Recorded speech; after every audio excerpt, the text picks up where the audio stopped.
All right, welcome back, everyone. We'll dive into segment two now of our 2021 grain outlook. Take it away, Matt. We'll talk about some global markets.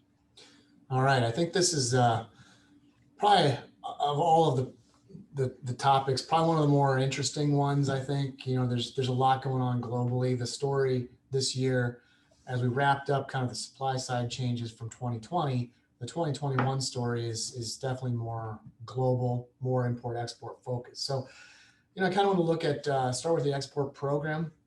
U.S. exports in both corn and beans are projected to be record this year.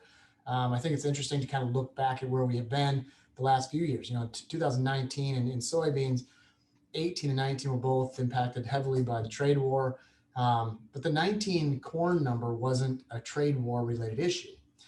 It was a simple supply and demand issue. We had a little bit of a rougher crop in 19, as we talked about, but prices are what generate that market. I think looking back, it's interesting to look back at 2010, 11, and 12. Those were three sub-trend crop years. 2010 was not great. 2011 was really not great. And 2012 was a disaster.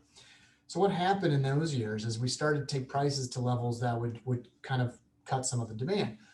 Well, in 2 years, you took off 1 billion bushels of demand because we needed to kind of make those balance sheets work. What happened the year after the drought? 2013, we brought back 1 billion bushels.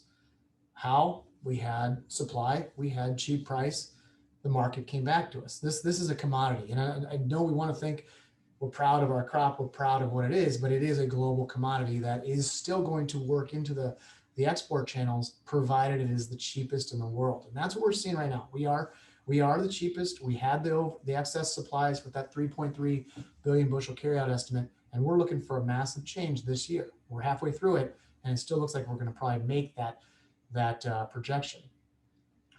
So we have to talk about this. This is probably one of the more important things. We're going to kind of, it'll be on the heels of the export discussion, but I think we want to talk about just a lot of things revolving around China. So get those questions ready for this slide. What this chart shows is just simply the change or the levels of production in blue and consumption in red in China, the Chinese corn crop. And if I had taken this back, another 15 years, you'd have seen a lot of things going on with the way China kind of deals with its corn situation. And primarily China, it doesn't want to rely on the rest of the world. It wants to be self-sufficient. You think back, we talked about this in 2005 to 2010 when we had the meat of that ethanol loadout. We're in the midst of a food versus fuel discussion. China says we don't want anything to do with it. They give the producer a heavy subsidy. That subsidy ends up creating this mountain of grain that they then all of a sudden have to shift gears drastically. And that took place right around this time frame, 2014. They took away the production subsidy. They encouraged encouraged end users to use more corn, providing an actual consumption subsidy. And you can see what happened. Production stayed relatively flat, but consumption just went through the roof. That's been a combination of both feed demand and sanitizers, alcohol, non-ethanol, but alcohol production has been very strong in that market. So you can kind of see, if you think back the last 15 years, China's had two very different schools of thought. One was provide a production incentive, then it was a demand incentive, and you can see that's kind of led them to where they are right now. The difference between the supply and the demand is about 800 million bushels. We've been running that for about 4 years now. In other words, China is using 800 million bushels more than it's consuming per year. Well, that can't go on forever. They've got the world's largest supply of grain stocks, but that doesn't mean they have indefinite amounts. So we're finally at that point this last year where they saw the discrepancies between US and Chinese corn prices. They said, we've got to solve this problem. At some point, we have to kind of make these supply and demand numbers fit better. Let's look to the world market. The US was cheap. They bought it. The question now becomes, how long does this last? My thoughts are, if you think back to when they started to have those price supports for growers and this large amount of grain on hand, if you think about what was when the U.S. would try to ship them some corn, some DDGs, some wheat, some Milo, anything like that. What happened with the Chinese pork group was basically, nope, not coming in. We're going to find a phytosanitary issue in wheat. We're going to find we're going to file an anti-dumping tariff lawsuit on you guys, on the ethanol industry, because you're sending these cheap DDGs to us. They said no feed grains are permissible to come through our borders from the U.S. Well, that obviously has changed, but I think that China's history has been very much we have to outsource our soybean, our vegetable oil, our soybean oil needs have got to be outsourced. We're going to look to Brazil and the U.S. for the soybeans. However, when it comes to corn, we want to be self-sufficient. They don't want to rely on anybody other than themselves. And that's something that I think is a theme for China. Their number one priority, regardless of anything, is food security. And the way they're going to have that food security is by being self-sustainable. For that, I very much assume that we're going to see an increase or a return to a production-based subsidy from China, whether that's going into infrastructure to help bring up their yield per bushel yields, or whether it's going to be an incentive to farm more acres. I have to believe it's probably going to go more on the technology side of things. But I think that's an important thing, is that we're likely to see some capital deployed from the Chinese government to help bring that Chinese production number up. I don't see this as a very long-term thing. It might still be an 18-month story from USDA, from China, going forward here. Wayne, looks like you may have a question. Yeah. As the Chinese stocks were being auctioned off and used, we sometimes heard about they've got these massive government warehouses that they hold all their reserve stocks in. Do you think we're going to be able to know, as they import the corn that they're importing? Jim had asked in segment one about is it being used? Is it a hand-to-mouth supply right now, or are they building stocks? Is there going to be a way for us to know from China if they're refilling those warehouses going forward, or how will we know for sure on that? I think that's going to be challenging to tell exactly where it's going. Part of the reason is, the government has kind of turned over some of its procurement to private arms. So there's a little bit of a muddying of the waters in terms of who is buying, where it's going. I also think that in general, the best signals are just going to be a reduction in Chinese corn prices. That all of a sudden things feel better domestically there. I think I'm going to have a harder time answering that question directly on is it going directly to refill reserves, or is it being consumed? But my guess is, as Chinese corn prices go lower, that's going to be a reflection of maybe those reserves have started to get refilled a little bit more. And I'm just guessing that's the case. I do want to talk, I don't have a ton of real slide on this, but, it should be noted that, the Chinese soy meal market is a little disappointing right now. They're not using as much. We've got 2-month lows in cash prices of Chinese meal right now. I think corn values have come down a little bit as well. We're not seeing the demand in the feed market in China that we had been seeing. Some theories on that, it's twofold. One is primarily crush margins in China are not real strong right now, but a major theory right now is that animal units have been overstated by the Chinese government as they've rebuilt that hog herd. I think there's some concern that maybe it's propaganda, the right term probably, to say we've got plenty of food. We have rebuilt this hog herd back to where it was pre-ASF. I don't know that the market there believes that's totally taken place. So it's not really fitting with the theme that we're talking about right in this slide, but it is something that we have to know. There are some things out there that might make us believe, feed demand in China and otherwise is maybe not quite what we'd hoped it would be. And again, I don't have a slide for that, but I did want to bring that up in this discussion. So if there's no more questions, we're going to go forward, and I'm going to talk. And it's kind of an abrupt transition, I admit, but I want to look at the export pace, and we've got, the USDA does give us, a lot of reports through the year. They give us 12 monthly reports. They give us 4 quarterly stocks reports. They give us 3 acres updates. They give us weekly ethanol. They give us weekly exports, and that's what we're going to talk about right now. The exports we get twice a week. We get the actual sales. Now, when we talk about export sales, sales are exactly that. There's things we've sold, they haven't been shipped yet. They've been sold. The buyer could still say, no, we want to go the different route with this. It got too pricey. We want to maybe go to a different ingredient. Anything can happen on a sale, but it's still something that's obviously important to watch. Shipments means it's actually leaving the US and going to destination. That's an important thing to watch. That's actually the pace that we are moving grain into the export, into the global marketplace. This chart shows corn export inspections, shipments, and soybeans. And I want you to notice the extreme opposite approaches between those two crops. So the soybean crop, we're finishing our export program. This is it. We run extremely high from September through Jan, sometime into Feb, and then that Brazilian crop comes on March 1, and our shipments go to, as low as you can, and you can look even last few years. You've got the last year versus the 5-year average. There's just no change. That's just what happens as we see the South American crop come online. Meanwhile, the corn program does the opposite. It kind of shifts gears and starts around January through July.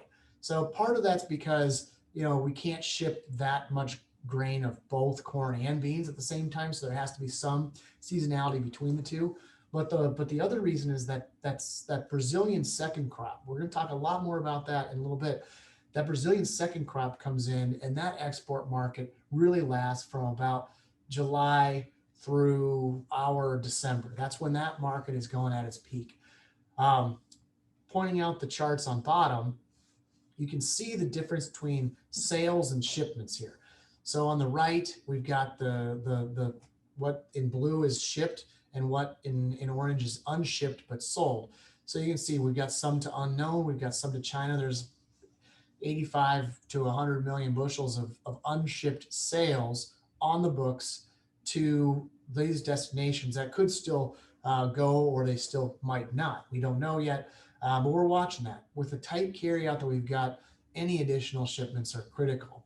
On the corn side, you can see where most of these unshipped sales are too. It's to unknown and our usual suspects of Mexico and Japan. But you can see where China fits in on that. There's still 400 plus million bushels of sales to China that have not yet been shipped. So we're obviously going to watch that. Personal feel is I think we're going to get there. I think it's going to happen, but clearly all eyes are on that. I'm going to skip that. Yeah. The unknown sales, empirically, those are almost always believed to be China as well, correct? In soybeans, they're almost always believed to be China. On corn, it can be a little different. I think this is the first year we've seen China be this big of a player, so I think we're naturally assuming that to be the case. But it's a little more vague on corn. Excuse me. Is it odd that 100% of the unknown is unshipped? No, it's got to be that way because once it's shipped, it's got to be put into a category. Got to have a destination. So, yeah. So when it gets on a boat and gets to its destination, then you'll see those bushels shift out of the unknown category into whatever destination category it'll be. So yeah, it's kind of weird. And so that's another thing. You could see, the China number may not change a whole lot, but you'll see this unknown come down, and then you'll see shipments go up in that category too. Hey, Matt, Yeah. on the unknowns, if it's not China, where else would it be shipped? It could be anybody. Really, the unknowns for soybeans, it's going to be vastly China. I mean, it's really rare to see a large non-China unknown. On corn, it could be Mexico or Japan. Those would be some other possibilities, but more than likely, we assume it to be China this year. Thanks. You're welcome. Matt, do you see those, get the large corn exports to China, obviously. Do you see there's any much risk for them canceling out of any of them shipments down the road, depending on the safrinha crop, for example? Yes, I think that that would be possible. To get to the USDA's current export projections, it takes a pretty beefy shipment pace per week. That would also correspond to a large shipment pace August into like last half of July and August. So those 6 weeks, why do I identify those 6 weeks? That's really the timing of when that second crop in Brazil comes online. So it's possible that you could start to see that market, that crop dig into the US export market at that point. Will it be, I anticipate the stuff that's sold to China to actually go to China. However, it's very possible at that time of the year where something could change. But right now, we're kind of driving the ship. We still have that excess corn available, and so I think we're we're still the favored nation right now, both on price and supply. But I think that would be a risk possibly as we transition from old to new crop. I think it's kind of interesting. All of this discussion, that all the questions, they kind of pertain to this chart, these charts you see in front of you right now. I think that's important. When we talk about the seasonal nature of the U.S., corn and soybean shipment pace, this isn't just a U.S. thing. This is a global thing. And you look at just Brazil. Brazil is basically our top competitor on most of these kind of crops. These Western Hemisphere, we've still got though we're in the same Western Hemisphere, the bihemispheric S&Ds are important. And if you look, what you see is that the corn shipments in the U.S. are really, we talked about this Jan through July, and then kind of like Sep through Jan is really kind of slow as that Brazilian crop works in. And look at the size of the weekly shipments you saw from Brazil in the last few years. Now, one thing I want to point out here, it's very different in the US versus Brazil for both crops. Brazil will ship everything. Anything they can goes out the door. When you look at several times, their shipment program goes to zero for months after they're done with their program. It's very front loaded, and once it's done, it's done. Same thing on corn. They ship it out so aggressively that many times they have to import significant amounts, not significant, but decent amounts of corn just to get through to the next year. They'll ship so aggressively, it just goes to straight up zero for several months in a row. Now, that's not going to be the case for corn for a few months, but that is the case going on right now as we shift into that South American crop coming online in soybeans. And you can see what they did last year, a record shipment pace for several months, really from about March through July a year ago. But I think that it's very interesting to look at how just seasonal this is and how much more aggressive that South American exporter is. The U.S. never goes to zero. We'll keep a more consistent pace throughout. There are going to be some years where we effectively go to zero as we transition, but in corn, we're still kind of the last resort, the world's supplier of corn in most cases. Matt, would you attribute some of that, what you just commented on, the U.S. never completely goes to zero? We have obviously a much better established commercial elevator network throughout the U.S. Shipping channels, we've got rail, we've got barge. South America, largely, it's a harvest it and drive it straight to the port and put it on a boat. Infrastructure is huge. I think it's twofold. One is certainly that infrastructure. It is the farmer storage in South America isn't even remotely close, let alone commercial storage. The other thing is, we've got in corn about 20% of our demand base is export, 80% is domestic. So I think we're still, the corn market will go to, it's just rare to have prices go to levels that will jeopardize domestic demand to favor export demand. I think that's kind of how it approaches. I know that's a little bit hard to swallow when the first part of our presentation we talked about how exports have risen, feed has dropped. But I think that that's part of, we still are thinking about the domestic market as a primary driver of the corn supply and demand. Beans, about 50% of the export program, 50% of the demand base is export. So it's a different makeup for those two crops. I think the U.S. still wants to be considered, the world's supplier of corn. And I think we'll just never ship it to zero. I think that's just too tight. Beans, we have seen years where you've gotten, sub 100 million bushels carry out.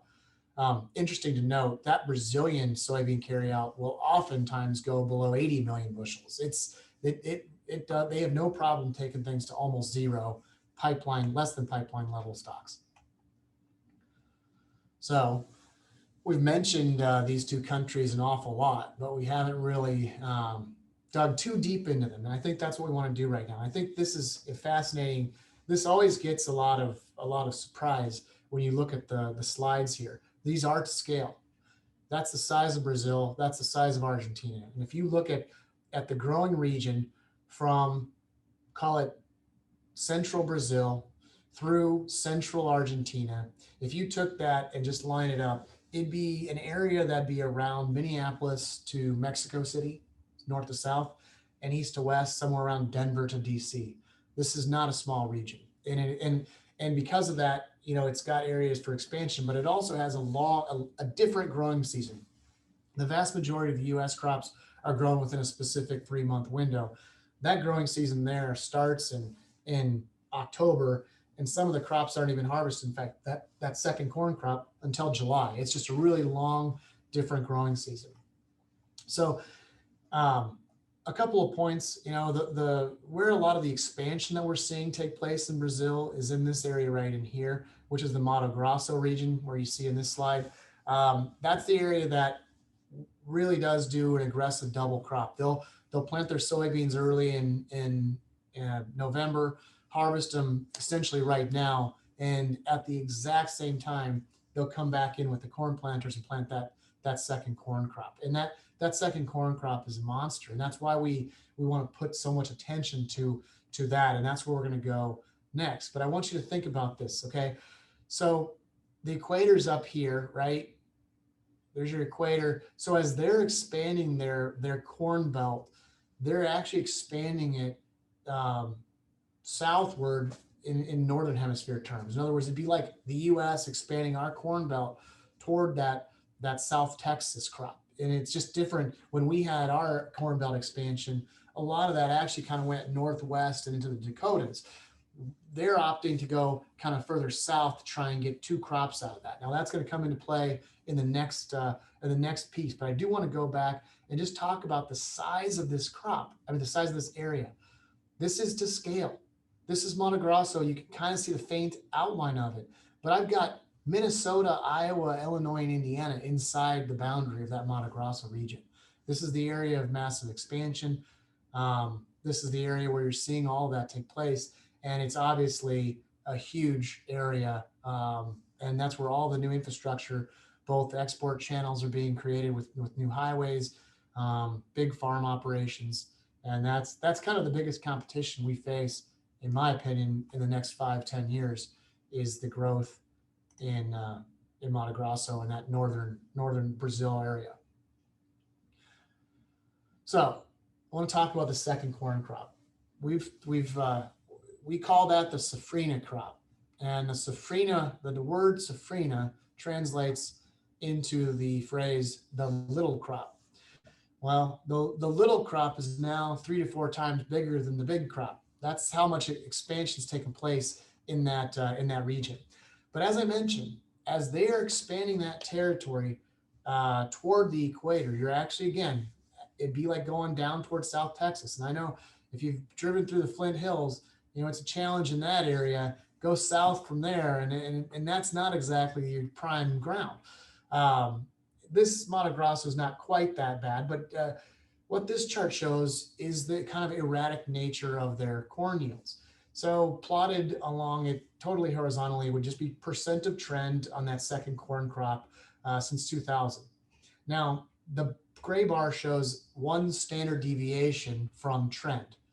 I don't need to turn this into a stats lesson, but safe to say that a 15% single standard deviation from trend is an incredibly variable crop. Their first crop is about 4% standard deviation, which is about where the US corn crop is as well. So this is by far the riskiest big crop in the world, and for corn crop anyway. I mean, you're talking about 20+%, 20% below trend yields. I mean, just totally erratic. And it is. It's a big gamble on what they're going to get. Now, just a little bit of probably getting ahead of myself a little bit, but we're in the midst of some critical timing of this crop. This crop goes in again after that soybean crop, but think about what growing season it's going to be going into. It's basically going to be going into a late summer environment and kind of grown through a fall into early winter. Now, granted, they're not talking about it being a huge frost threat, but there is a frost component to this. It's also going into a dry time of the year. There's a very big concern that the later that crop gets planted, the worse the yields are. And I think that that's something the market has not paid a great deal of attention to, into a crop that to me is fairly critical as we talk about how much the world supply and demand has started to shrink. So big deal on this crop. And I don't feel like the market has paid a whole lot of attention to it. And just to give you an idea of how important this is for global trade, this chart shows, I don't know if I've ever put together a scatter study that has this strong of a correlation in commodity market, but if that crop is grown, it is sold. This chart shows a correlation between second crop production and exports of that of Brazilian corn exports. It's extremely linear. It's almost 1-to-1. Essentially, every excess bushel goes out the door. So yes, this has a major impact on US. It's a big crop, very volatile, critical time right now. Now, yesterday you saw a couple updates from one of the major reporting groups in Brazil, Conab, and they increased their corn production numbers. And it's kind of like out of left field, given the fact the lateness of this crop. The dollar is a big deal. So here we go. The inset chart is just the US dollar. We'll talk about the outset chart in a second. But as you can see, from a US dollar perspective, I draw a line, and the red line shows to me the difference between a high price dollar and a low price dollar. We're right in the middle right now. The chart on bottom shows two things. In black, it's soybean prices to the US grower. In blue, it's soybean prices to the Brazilian grower.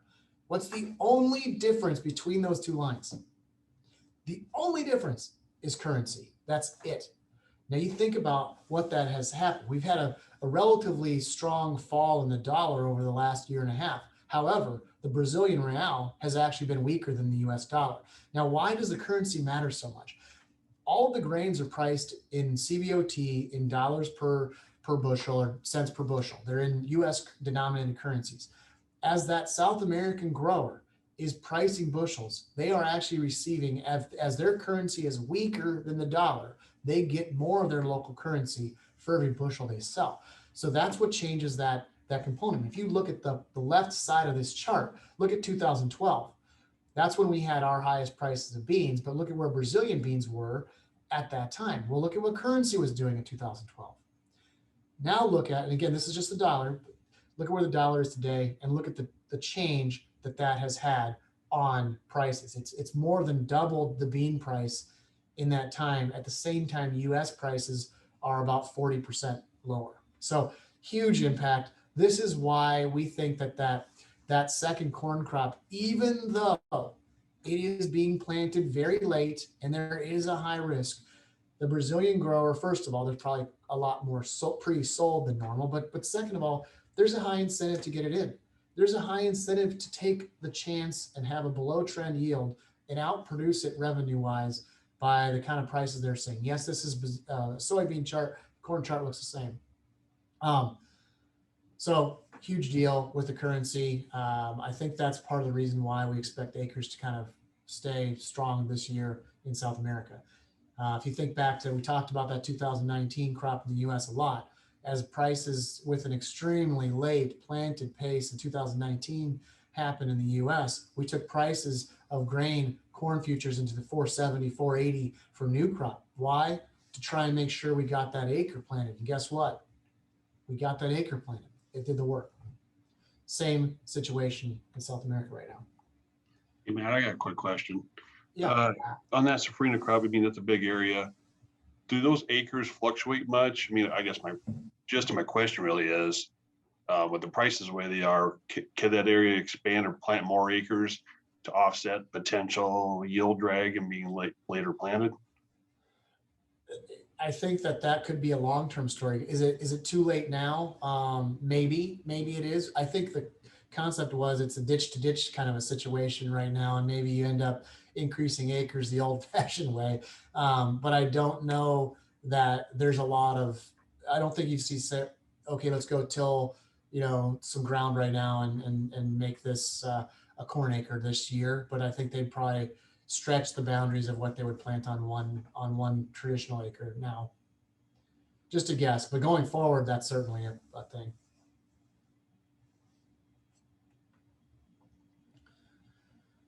So kind of shift gears and go into weather. And I want to think about this as we get into the next section as well for the US growing season. But this chart shows cumulative precip, and the dotted line shows normal. The red bar would show a deficit cumulative number. The green would show a surplus. So you can see last year for the Brazilian soybean crop, we were running at a pretty significant deficit, really from the start of September through November.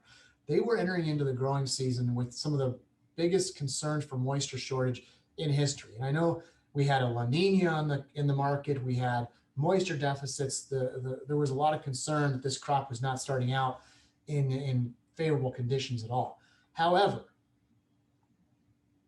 this shows the observed precip pattern through the growing season, D's through, this is not current, but almost the end of February. And I want you to look at this very closely. In this chart, you show, yes, we ran behind normal for the Brazilian crop this year. Most people would say the Brazil does a little better in sub-trend precip, not vast sub-trend obviously, but sub-trend precip. But what you see through here is there's no stretch of time where there was a meaningful deficit building. You had just-in-time precip take place almost throughout the entire growing season. There was never a time where you went without. And I think back, and you guys know, Wayne, we talked about this a lot, 2017, that year we had, Des Moines had 11 inches of rain on June 30th and then nothing really for 6 weeks. On average, that looks okay. In reality, that doesn't look worth a crap. So, I think that's an important thing when you look at just-in-time precip patterns through that stretch. And what that leads to is a record soybean crop. And that's what the USDA is projecting. That's what the CONAB's projecting. They're dealing with some problems down there right now. I mean, it's extremely wet. They can't get that crop harvested at the pace they want to. It's creating some quality concerns. But in the face of all that, we continue to see trade groups raise their production estimates in that crop. Again, this crop is harvested or it's being harvested. There's not much risk that this declines a great deal at this point. The corn number, yeah, this is including both first and second corn crop. We've just talked about how much uncertainty there is on that second crop. Still a lot of potential for changes in this going forward. Look at Argentina, and I want to show the extreme changes or differences between the Argentine situation and the Brazil. Now, I talked about no stretch of time in Brazil where you had a deficit building. It was just in time precip pattern. Look at that chart. That's December through current. It's been is a period of rains and then dry for 2 weeks, then rains and dry for 2 weeks. And it's been some heavy rains and then been nothing. Heavy rain, nothing. And that's kind of the ebb and flow this year. We're in that La Nina pattern. La Ninas historically have created kind of a chaotic Argentine crop. That's kind of where we are right now. I think we're trying to finish this crop out.